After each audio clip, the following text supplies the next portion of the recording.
Hello बच्चों, कैसे हो? आपका स्वागत है त्रिपान स्टडी सेंटर में। आज जो हम करने जा रहे हैं क्लास 12वीं political science security in a contemporary world. कक्षा 12वीं का जो राजनीति शास्त्र का हमारे समक्ष चैप्टर आया है समकालीन विश्व में सुरक्षा, काफ़ी महत्वपूर्ण है।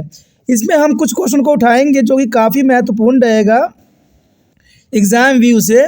ये जो क्वेश्चन आपके समक्ष प्रस्तुत होगा वो हिंदी इंग्लिश दोनों ही माध्यम में यहाँ समझाया जाएगा और आपको स्क्रीन पे दिखेगा भी, हिंदी भी दिखेंगे इंग्लिश भी दिखेंगे। तो ये काफ़ी महत्वपूर्ण आपके लिए बन जाता है।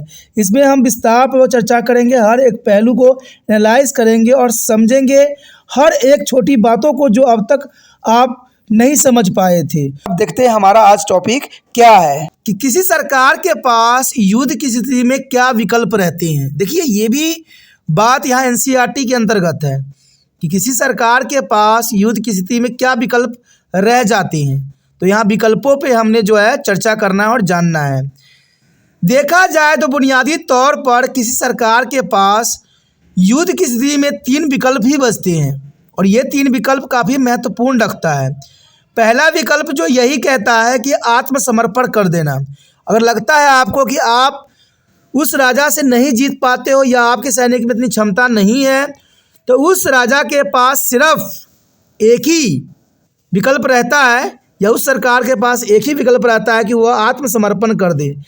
आत्मसमर्पण करने से विश्व को सुरक्षा से बचाया जा सकता है और बड़े बड़े युद्ध में जो होने वाले हानियों से हम सुरक्षित देश को कर सकते हैं। और ये कोई भी सरकार हो, इसका सबसे बड़ा दायित्व होता है कि अगर आप युद्ध में नहीं विजय हासिल कर सकते हो और दुश्मन जो है आपसे काफ़ी ताकतवर है, तो जनरल सी बात है अपने नागरिकों को जो है सुरक्षा मुहैया कराएं और आत्मसमर्पण कर दें। आत्मसमर्पण करने से ये होता है कि बड़े बड़े युद्धों से जो है हम बच सकते हैं और जो हानि युद्ध में होगा उससे भी बच सकते हैं और इवन की जो पर्यावरण को नुकसान पहुंचने वाला होता है उससे भी हम बच जाते हैं। हमने कई सभी युद्धों का परिणाम एक ही देखा है कि बंदा युद्ध तो करता है जोश में आकर और जब हार जाता है तो अफसोस जताता है, लेकिन ये जब पीछे मुड़ के देखता है तो न जाने कितने लोगों ने जो है अपनी प्राण की आहुति दे चुके होते हैं। जब यही बात आता है, जब आपको आत्मसमर्पण ही लास्ट में करने थे तो आपने युद्ध क्यों करवाया? इससे अच्छा था कि आप पहले ही आत्मसमर्पण कर देते, जिससे कुछ जीवन को तो सुरक्षित किया जा सकता था। तो ये काफ़ी महत्वपूर्ण सरकार के पास यहाँ विकल्प रहते हैं कि आप आत्मसमर्पण कर दें, ठीक है, या बातों से ही बात करें।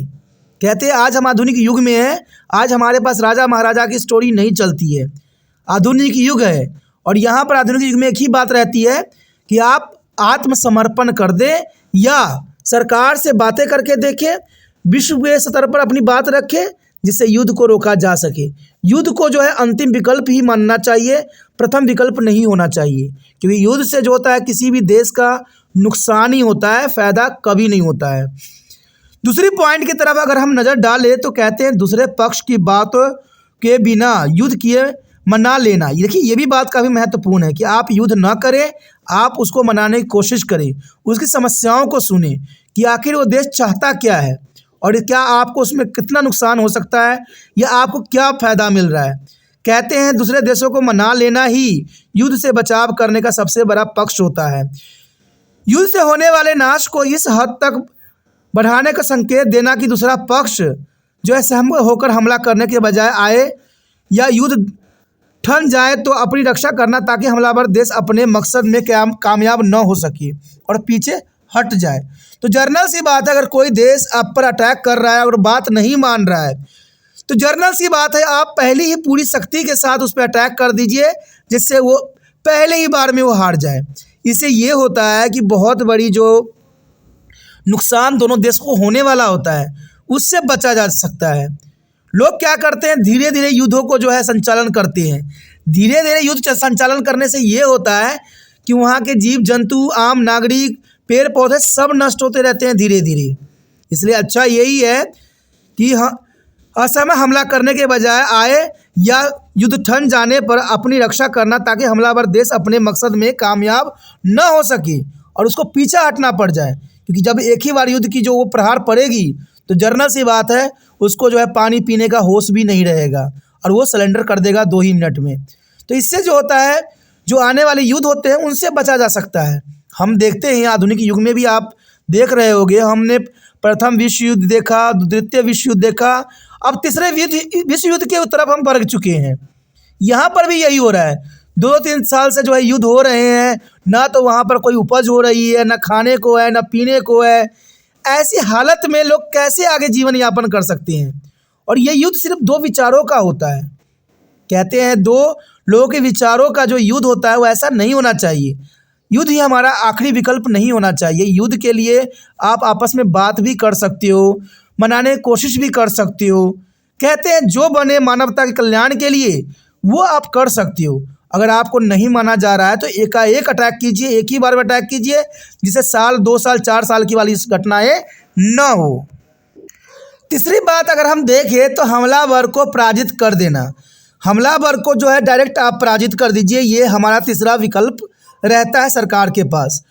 अगर देखें यहाँ पर अपरोध देखें तो कहते हैं युद्ध में कोई सरकार भले ही आत्मसमर्पण कर दी लेकिन वह इसे अपने देश की नीतियों के रूप में कभी प्रचलित नहीं करना चाहेगा और इस कारण सुरक्षा नीति का संबंध युद्ध की आंशिक को रोकने में होता है, जिसे अपरोध कहते हैं यानी अरोध कहते हैं। देखिए युद्ध को रोक लेना ही एक अच्छा सरकार का सबसे अच्छा नीति होती है, क्योंकि युद्ध हमारा जो है अंतिम विकल्प होना चाहिए, प्रथम विकल्प नहीं होना चाहिए। और ये काफ़ी महत्वपूर्ण बात यहाँ पर आता है। देखा जाए तो रक्षा यानी युद्ध को सीमित रखने अथवा उसको समाप्त करने से होता है, जिसे हम रक्षा कहते हैं।